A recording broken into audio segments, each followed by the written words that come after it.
Good afternoon, and welcome to the next webinar in the Autistic Women and Non-Binary Network's Liberating Webinars series.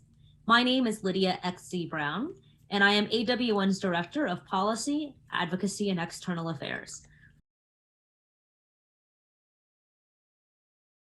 And today, I am especially excited to introduce our special guests, Aimi Hamraie and Mimi Khúc, who will be talking about disability justice and access-centered pedagogy in the pandemic. First, we have Aimi, who is Associate Professor of Medicine, Health and Society, and American Studies at Vanderbilt University, where they direct the Critical Design Lab. Aimi is author of Building Access, Universal Design, and the Politics of Disability.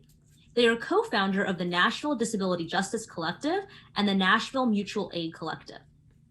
Next, we have Mimi. Mimi is a writer, scholar, and teacher of Things Unwell, and the scholar, artist, and activist in residence in disability studies at Georgetown University. She's the managing editor of the Asian American Literary Review and the guest editor of Open in Emergency, a special issue on Asian American mental health.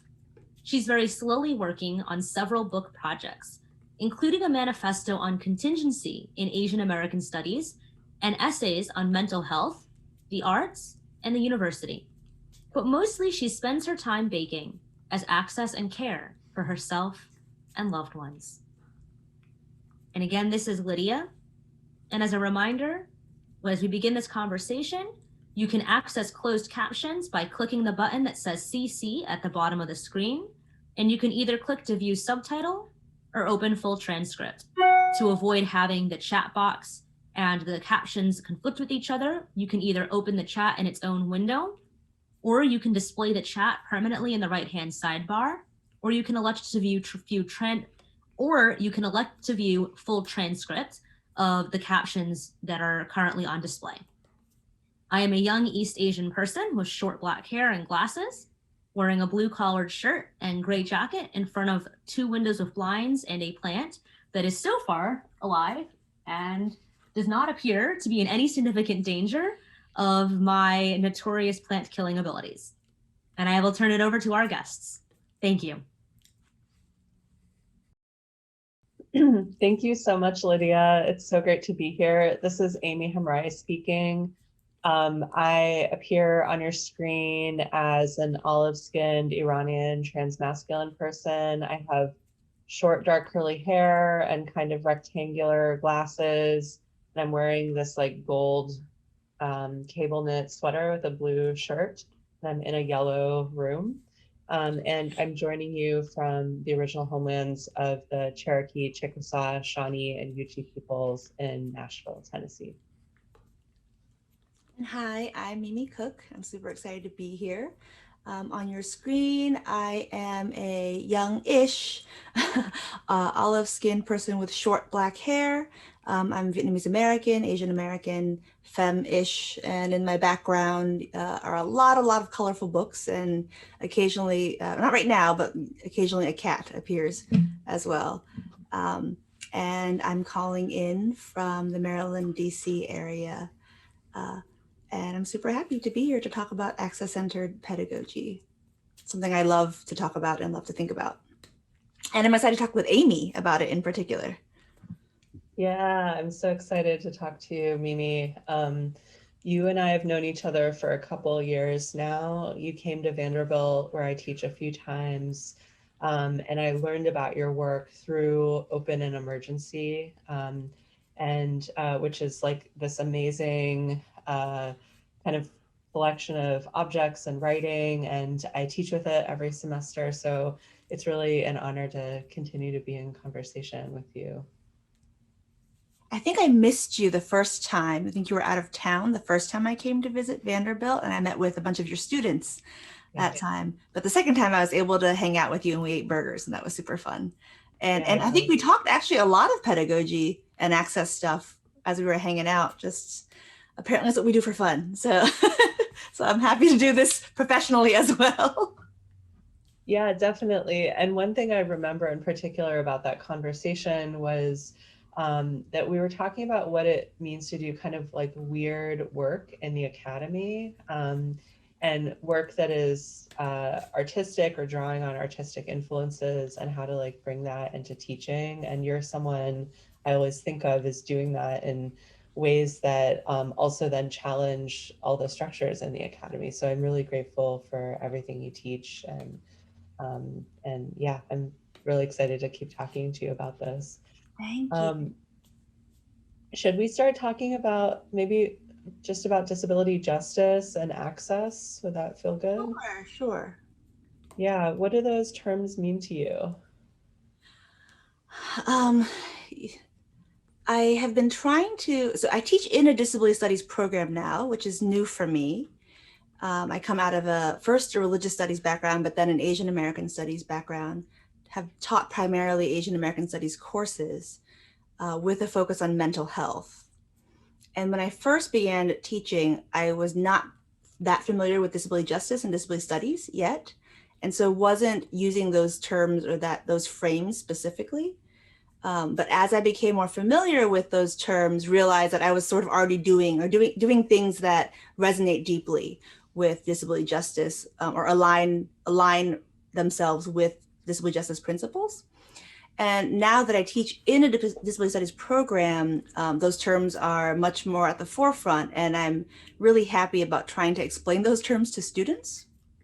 Students seem very familiar, at least at Georgetown where I teach, with accommodations, the language of accommodations, right? Some students get, they go to the disability center or whatever unit, services unit, and then they ask for accommodations for particular documented disabilities that gives them certain kinds of structures that are supposed to support them in their learning. Some examples are like, we all know these, like time and a half on exams, or more flexible attendance policies, certain kinds of leave, certain kinds of alternative assignments. So all my students seem familiar with that. They are not familiar with the term access usually, and they're not familiar with disability justice principles more broadly. And so when I think about those terms and how I want to talk to my students about it, I basically explain access to them right at the beginning in my syllabus, because I say this class values access, wants to create access for everybody as much as possible. It's access centered. That's the language that this program, right, that we're doing right now is using, access centered. And I explain that by saying, I want to support full participation for everybody in the class in whatever ways that they need. So what are your needs so that you can participate in this class as much as you want to? And how do we figure out structures then to support that kind of participation? And that for me is how I think about access. Yeah, that's great. I love that. And I love the way that you're drawing distinctions between these different models and approaches. That's been something that's really important in my work too. So in my academic work, I wrote a book that was the history of accessibility in the US, and specifically about the universal design movement and how it was relating to disability activism. And something that came up a lot for me in that was learning something that was really surprising, which is that our legal codes, like for buildings and best practices around accessibility that came out of the 50s and 60s and 70s, were not reflecting like a justice centered idea about disability at all. They were coming from rehabilitation people, and they were all about like, let's give people access so they can become more productive workers and join society as normal people. And they were really focused on white disabled people and doing things that white people could access, in the Jim Crow era, like buy houses and go to college and stuff like that. And that is still really very much codified in the ADA, even though there are not like white centered movements of disabled people, and all these different ways of thinking about disability that are not just about like, bodily experience or difference from the norm and stuff like that. And so I was really grateful.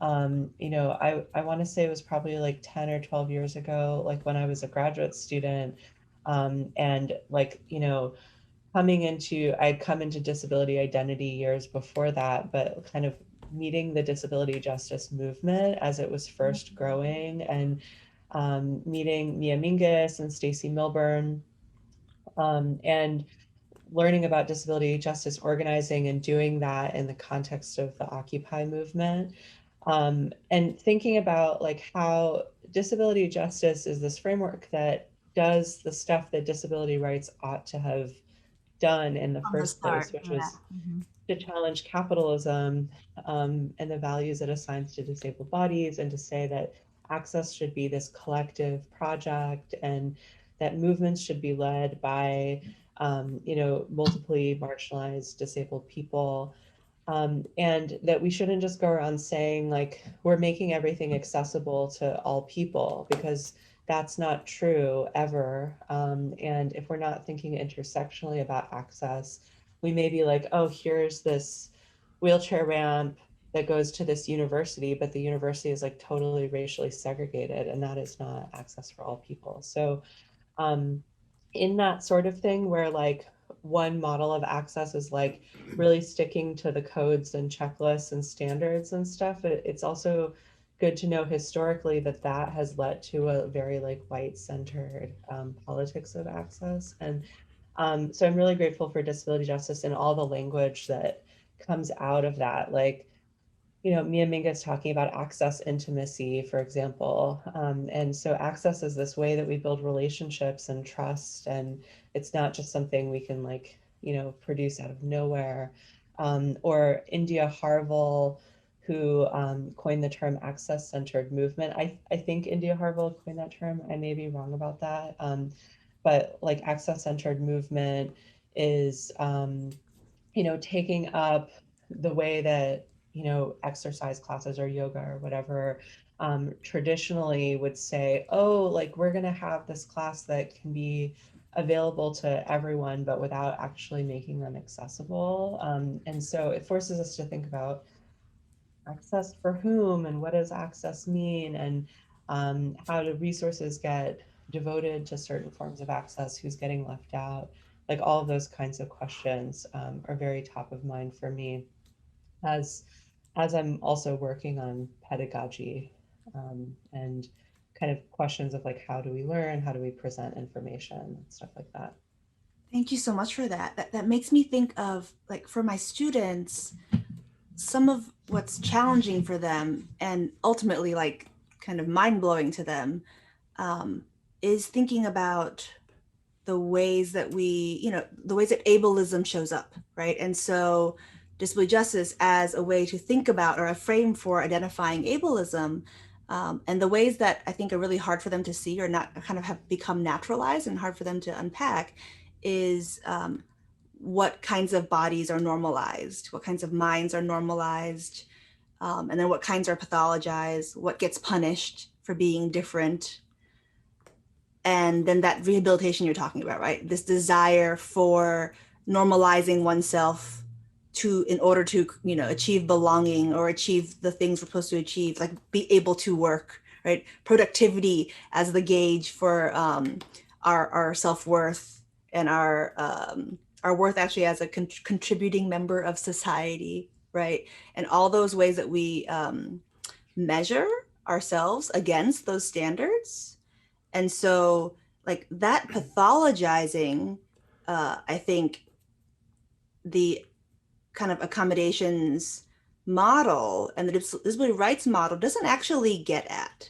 Like it doesn't actually unpack the kinds of meanings assigned to all these different kinds of bodies, and then who gets left behind because of those meanings assigned to them, right? And how do we actually unlearn all of that and actually create inclusivity by valuing bodies in very different ways?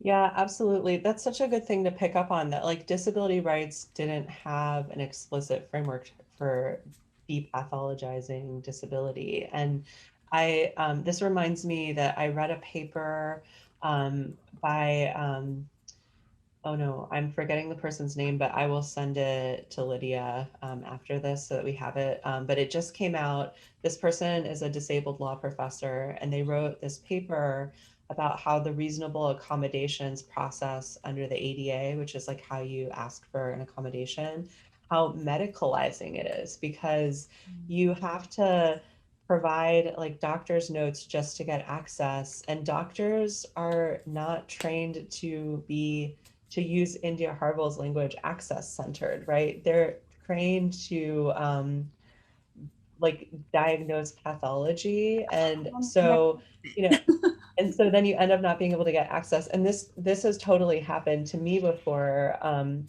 I was trying to make access accommodations requests as a faculty member.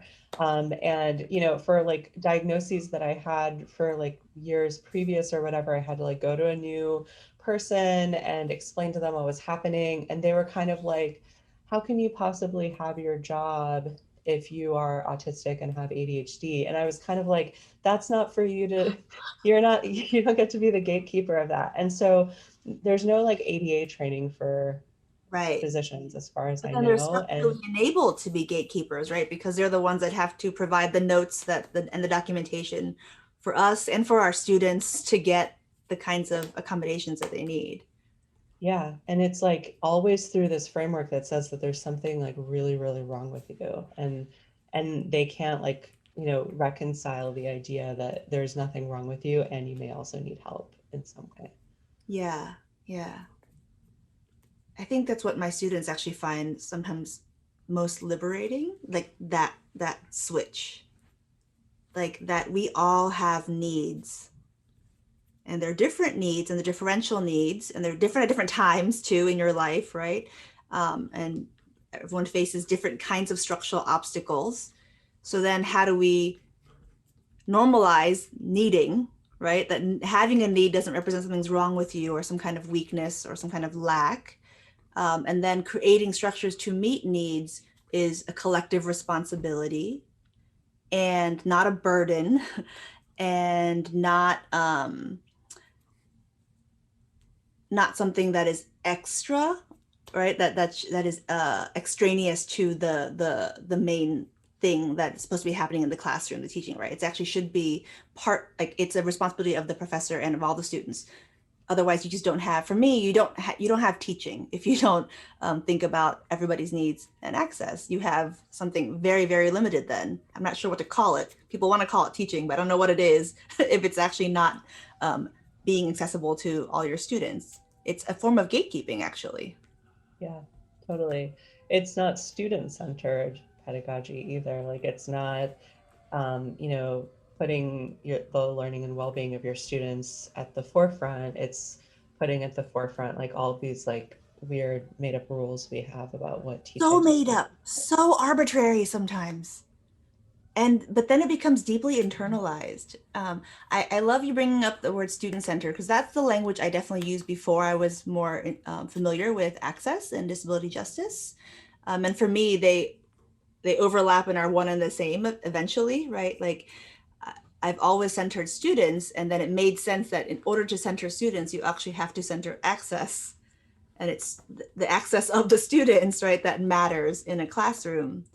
And that the professor actually becomes an obstacle to their learning if we buy into a lot of these arbitrary rules and regulations and norming practices that we are indoctrinated to do. There's a lot of pressure, I feel like, as faculty to follow a lot of like, some of them are definitely procedural and policy kind of stuff that's in the handbook, but a lot of it isn't too. It's like these kind of shared cultural expectations around what a teaching is supposed to look like.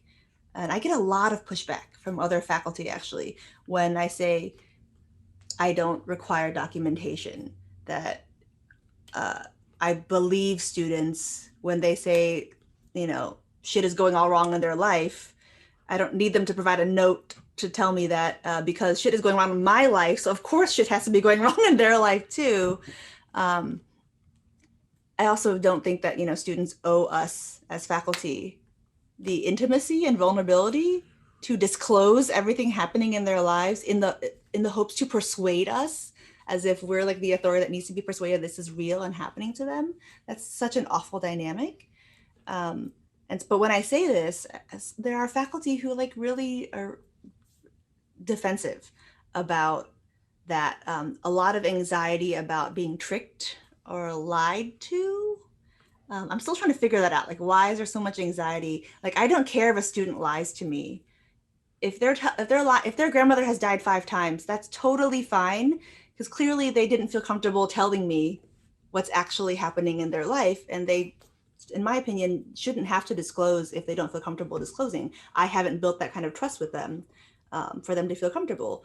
So whatever the reason, there is a reason. I don't need to know it. Let's just figure out how to make this feel better and workable.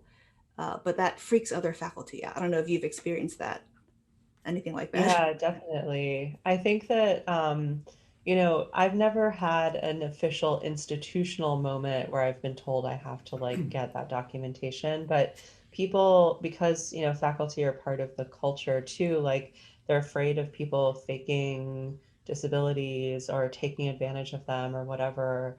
And I feel like that is starting in the wrong place and asking the wrong question. Like the question is not, is this person actually disabled or did their grandmother actually die? It's like, do we have the relationships and trust that we need for everyone to feel like they're thriving here? And um, one of the things that I have experienced multiple times with my students, so I've been teaching at Vanderbilt for 8 years now, and before that, I taught 3 years somewhere else. And um, this happens like every semester. Is I say, here's the deadline, but you can negotiate an extension by this time before the deadline. And I encourage you to look at your calendar or whatever and figure out when you need an extension. And students bring like such a sense of like they're so apologetic, they feel shame. Oh, They apologize. say, I'll never ask for an extension again. And I'm literally saying, like, you have my consent to ask for extensions. I want you to do that. It shows that you're caring for yourself. It shows that you are honoring my time. Um, and to me, that says something about kind of like the culture of fear and discipline. And, you use the word punishment before, like they're punishing themselves because they have been punished by other people. And that is sort of like harm that just keeps getting perpetuated. And so for us, it's like, if we want to value all body minds, there's so much that we have to work against in order to get people to even like accept that and want to, participate in those ways. But it usually does happen, and then everyone asks for an extension on the final. And I have had to start planning for that and giving myself extra time for grading and stuff. But I'm really happy because it feels like a good life skill. Um, it's really just about like what kinds of collaborative relationships do we want to have with our students, and they're not usually invited in that way. Yes, thank you for bringing up the collaboration aspect. Because when I talk about student-centered teaching, it's about how to meet students' needs, right, and access, but also it's about empowering them in the process as well and including them in the process. And like I think of the power that I am given as a professor is actually quite arbitrary, and like a little OP, right? Like I don't think I should actually be empowered to like arbitrarily do so much to students in terms of their grades and like whatever fucking assignments I want and then whatever rubric I want. Like that actually, yes, academic freedom, and yes, we should be able to innovate in how we teach, but also there's like no accountability to students in that process. There's nothing, that beyond the goodwill of a particular person to kind of think about that power dynamic. And so I try to actively resist enjoying the power that I'm given as a professor, and to redistribute, strategically redistribute some of that power. So to ask for my students' input about the assignments. And I've especially done this since the pandemic, where because we're like remote and all new kinds of assignments and like all this technology that freaks everybody out, including me, I now, at least the last semester, and then in the middle of the term when we had to switch last spring, would run assignments by my students at the beginning of the term. Like, this is what I'm thinking. Does this feel accessible to you all? Do you have any concerns about these different formats, these different assignments? If you have any concerns, let's talk about it and figure out if this assignment works for you or not. And they really appreciated not only the flexibility, but the idea that they get to say that this class works or doesn't work, or like, you know, this assignment, they've never thought about whether their own assignments are accessible to them until I give and empower them to ask that question and then give me the feedback, and then feel like I actually might listen and like shift things, change deadlines, or allow for more flexibility because I'm hearing from them that they need it. And I think that that also freaks out other faculty. They're like, we can't let them choose what they want to do. That too. Why? Yeah, why not? Why not? Yeah. I love the way that you're using the word redistribution here, because often we think about it, redistribution as like a financial concept. But as you point out, it is really about power and like noticing where you have it and where you can like transfer it to other people. And I think that's how, you know, we build relationships with our colleagues, how we work on having more ethical relationships between faculty and staff and students.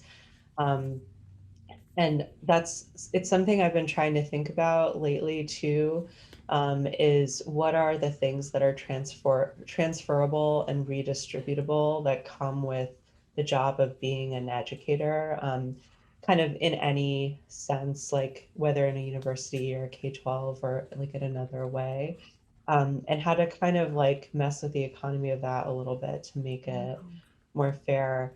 Um, so something that I've been doing the last few semesters, I tried it out with grad students first, and then I moved to undergrad, is using a form of grading that's called spec grading. And it's basically like an opt-in model. So it's like you don't have to do every assignment. You choose the grade that you want, and you kind of pick the assignments that you do essentially for completion, like up to a certain standard, in order to qualify in the different categories. And then building off of that, this semester, I'm teaching a graduate seminar on mutual aid and solidarity. And I'm actually very excited because Lydia is going to come and speak to the students in a couple weeks. And so the thing that yes, Lydia, you can join the class. You are coming to class. Both speaker and student in the class. Yeah.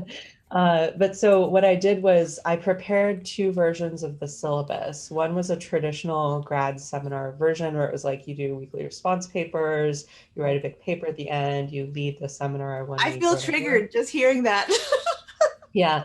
And then I prepared another version of the syllabus where the grading scheme is collective. And so the students would have to collectively agree through consensus that they would all do some list of assignments that I had written. But if they all did all their assignments, they would get an A. And there were traditional assignments on there, like they do facilitate class, they do have this like smaller research project that they do, but then their main project is they're doing an in-class mutual aid collective and a solidarity campaign with like some other entity or collective that's like in Nashville. And the first day of class, I was like, here are your two options. Take some time, think about what are the differences between these, what do they mean politically, and we'll vote, and then we'll work until we reach a consensus. And I really thought that they were going to vote for the first option, because sometimes the fear of trusting other people that you don't know, to be in community with them, to collaborate with them, you know, all the times you're in a group project and you feel like other people aren't showing up for you, like I really thought that that was going to overwhelm them. And they unanimously voted for the second option, which made me super emotional. And I was like, why, why was this such an easy decision for you? And they were like, oh, like, we just have to show up for each other. That's what we're committing to do. And they have been, and it's been amazing. And they're like, the quality of their work is amazing and everything. So That is I amazing. just, I offer that to say it is possible, That is another amazing. grading scheme is Oh possible. my God. Thank you so much for that. Yes. For a second, I was worried they would choose option one, too, just because it's familiar, right? And familiarity is safer, even as that structure, like I was joking about being triggered, but that structure is fucking awful. And that was all of grad school, right? But we go back to the familiar even when it's abusive. uh, and so it's so inspiring to see that they're able to like imagine a different kind of relationship to knowledge making and sharing and community with you. And they were totally game to do that. That's Yep. amazing. They've Yeah. been doing it. They've been great at every part of it. So it's been I want to think awesome. more about your, would you call it spec? The Mhm. where you said it's kind of they choose from a list of assignments and kind of craft together what it's going to be like. I like Yeah, there's actually a book about it. I didn't make it up. I read about it. Let me see if I can. If you Google spec grading, you'll get it. And there's an Inside Higher Ed article I'd read about cool. it. Okay. Um, and the book is by Linda Nilsson, Nilson. But it's kind of, yeah, it's about like understanding what motivates students to get grades and how harmful our current grading system is, and then Yeah. trying to shift that.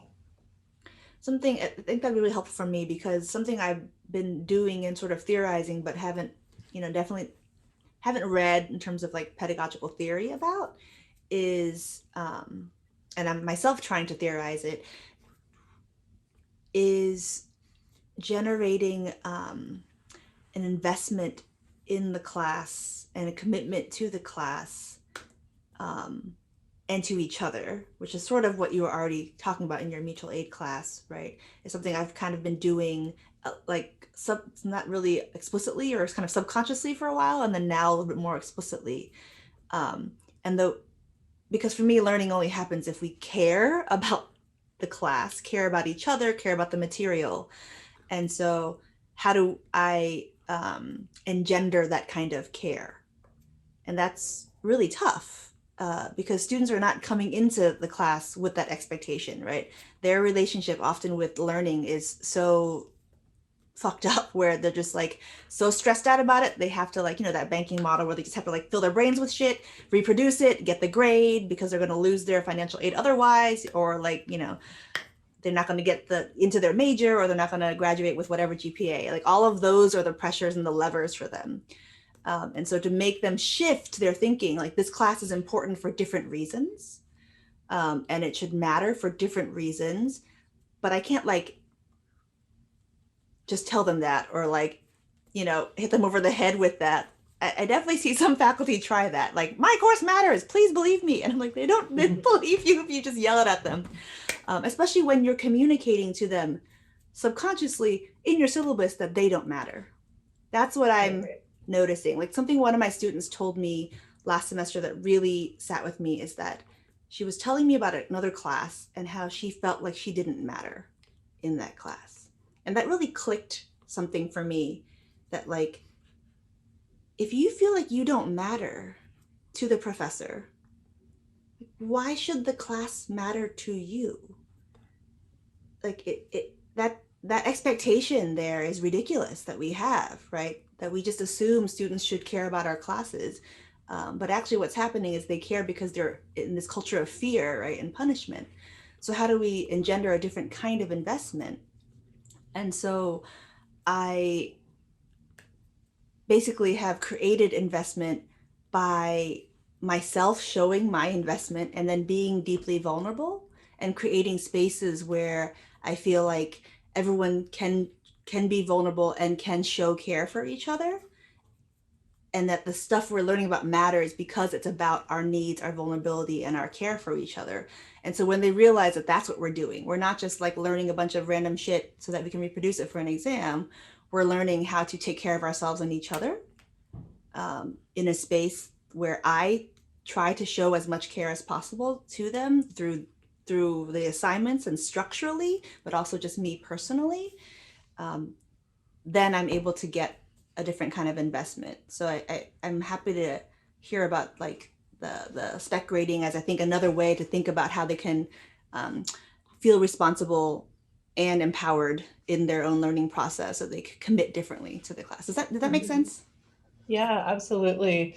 The whole time that you were talking, I was thinking about what happens every semester when I teach open and emergency, because it's like there is a multi-stage process toward getting students to understand that like their implicit knowledge is valuable, and that like for them to be motivated from that place. And so it's like, they get this box and it's supposed to be a special issue, but it's like a box with like a tarot deck and a book and like a marked up pamphlet and all this stuff. And they're like, ooh, like here are all of these modes of intellectual production that are valid, and we're giving them space in the class, and they're all like really rigorous and theorized and stuff. And then for a couple semesters, so Maggie Meng, who was my student and also worked in the critical design lab with me, and now has been working with you on the second edition of Open and Emergency. She devised all these really cool exercises, and she would come to class and like teach the material. And one of them was He has not told me about these exercises. she didn't tell you about that? Told me about these specific exercises. So okay, well they're on our website, so I should send it to you. We have a whole like teaching guide that she made for Open and Emergency. But so one of the things that I love that she did was that she created these like Google Maps where students could add points, and they had different prompts. And so one was like, where do you feel unwell on campus, using your concept of like that kind of like the pedagogy or the politics of unwellness, and where do you feel well, where do you feel cared for, and where do you not feel cared for. And 100% of the time, there's this one building on campus. It's like where all the science classes are, and it's this like horrible concrete like maze of a building. And 100% of the time, the like unwell map is just like all the dots are on that building. And then when you read the pop-ups about why they put the dots there, they're like, the professors don't care about us. They don't treat us like we're human beings, like things like that, where I'm like, whoa, like that's really intense that like someone's not treating you like you're a human being. And it's always in that one place. But then when they realize that they all think that, they get like really like kind of activated by it, um and try to, they come back and they're like, I had a really direct conversation with my professor about how I wasn't okay with how they were treating me and stuff. So I just want to share that with you as like there's a trickle up here of like challenge the disciplinary norm and the pedagogical norm, and then like they kind of start to notice things and mobilize, and then they really like care because it affects them, and like the effect of what they're learning on their lives becomes apparent, and they thought of it themselves. I love that so much. And I love that assignment in particular because like physically mapping where unwellness happens is like another kind of access mapping, right? It's like where does it feel shitty? and that's like you're telling them that's a valid question to ask, which I feel like that's step one, right? To even be able to ask yourself, where does it feel awful on campus, and to name it and feel authorized to name that, um, I think is already a huge step. And then to see everyone else do it too, like that collective aspect, like, you don't feel like you're alone in feeling that sense of unwellness. So it makes sense that from there, they're decide to figure out how to intervene in that. That's amazing. Students are amazing. Yeah. Yeah, Maggie is amazing. Maggie's And awesome. it's been cool to see how she's taken the materials and created all these awesome ways for people to use them. That's so awesome. Yeah. Yeah, so I'm curious for you about your thoughts about kind of disability justice and pedagogy for children versus adults. For that's a good question because it is now almost exactly a year, so it's about 11 months that my daughter has been out of school doing remote learning, for the most part. And not in camps or anything either. And so being full-time at home, I've had to think a lot about her access needs. And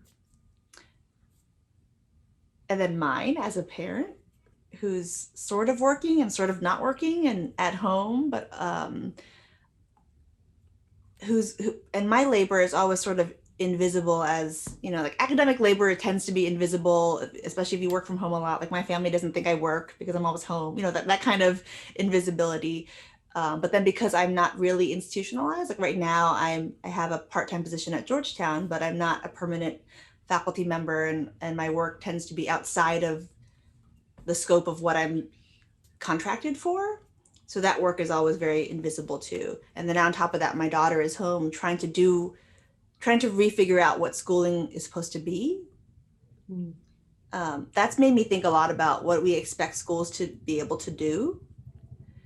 And like, what is the point of learning for, you know, I feel like I've taken for granted a little bit before the pandemic. Like I knew I wanted certain kinds of experiences in school for my daughter, but also school is like childcare. She's in a building somewhere else for many, many hours, and that is helpful to me and to her. And now that she's not, what kind of learning is made possible? What do I want? And a lot of parents we're at a local private Quaker school. So when you said consensus, I was like, ooh, like we do everything by consensus at a Quaker school. It's very tough to do everything by consensus. With a lot of parent involvement. And so there's lots of conversations about expectations around teaching and how to make things accessible to our children. You know, the language of synchronous and asynchronous has now entered the elementary school level education, which never would have before, right? Like we talk about asynchronous and synchronous learning at the college level, but now teachers have to think about that at the elementary school level. My daughter has some live time synchronous learning and then some asynchronous assignments. The school had to figure out how to do that. The school had to figure out how to make devices accessible to students, because not everybody has, you know, there were some families with like 3 kids sharing one device at home because we didn't expect everyone to have a device.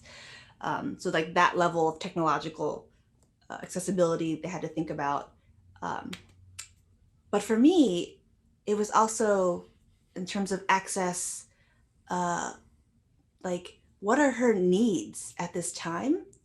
And honestly, her needs are not to learn math at this time. And there were some parents who were really like concerned that like the students are going to fall behind because we're not getting enough math time. We need like, you know, 120 minutes of math a week or something like that. There were like actual numbers involved with talking about the math learning, and they were very concerned. And I understand the concern, but I'm also like, what is access right now? Access for me, for my daughter, is, you know, there's a lot of social emotional stuff. She's had a lot of anxiety about the pandemic. She feels really isolated. The kinds of learning that happen in communal spaces that isn't quantifiable in terms of math skills or even reading skills, like those are things she needs. So how do we find ways to create that kind of learning in this environment? I really don't care if she does not at all learn any more math skills in the next year. I want her to feel safe and connected to other people and learn skills on how to deal with the anxiety of all this change around her during this time. I don't know if that's a good answer about access, but those are the questions I've been thinking about in terms of pedagogy for kids right now. Like they need to learn how to think and feel about what's happening around them, not necessarily, you know, more vocabulary or multiplication. Yeah, totally. Like, as I'm listening to you, it seems like so much of that, you know, the like productivity imperative starts so early in those, like, you have to have this many minutes of math for, you know, accreditation or whatever. And I totally get that that's a thing, and it's a thing at the university level too. And I feel like this whole time, the question that's been on my mind during COVID, as you know, all levels of education are trying to figure out what to do, is like, what if we all just decided that we would slow down and, you know, focus on care right now before or like until the pandemic is over. Um, why go so hard at a time when so many people are like scared and precarious, like extra precarious and away from their families and everything else? And, you know, what is like the trauma that will happen because of the ways that we have been kind of like forced to always be producing and achieving in the same ways like during this time? You know, if I was making the decisions in consensus with You were you in and other charge. people, it would probably be different. Yeah. Um, I yeah, but that's helpful to hear about what's happening and all the access issues that come up around that too. Yeah, sorry, go ahead. I was going to say that I've actually noticed some people working harder, like having more anxiety about productivity and pushing themselves to be even more productive in this time, especially academics, especially my colleagues. I won't name them, but I see you all out there working yourselves even more. And I'm trying to figure that piece out too. Like this anxiety around not being productive enough, I understand in general, but I'm trying to understand what is making that worse in a pandemic where we're dealing with like shared crisis, where there's a acknowledgement publicly and, you know, collectively that there is crisis and need, and we have to change all kinds of things about how we're living. Even like that seems not enough to assuage people's anxieties around not being productive enough and not being worthwhile or being a good citizen or good person. But somehow it's also like I feel like amped up some of the anxiety for some people, and I'm not. Yeah, I haven't figured out why that's happening. I just want to tell people, please Yeah, slow down, take care of yeah, yourself, totally. pet a cat, Yeah, I agree with you. Be a cat. be a cat. Yes. Hmm. Yeah. Oh, that reminds me, I was planning to put the cat filter on, but I forgot that The cat show. video that went viral this week. Yeah. So Lydia, that's our Okay. advice at the end of our talk: is go be a cat. This is Lydia. There are already at least 2 cats here because didn't you know all autistic people are cats?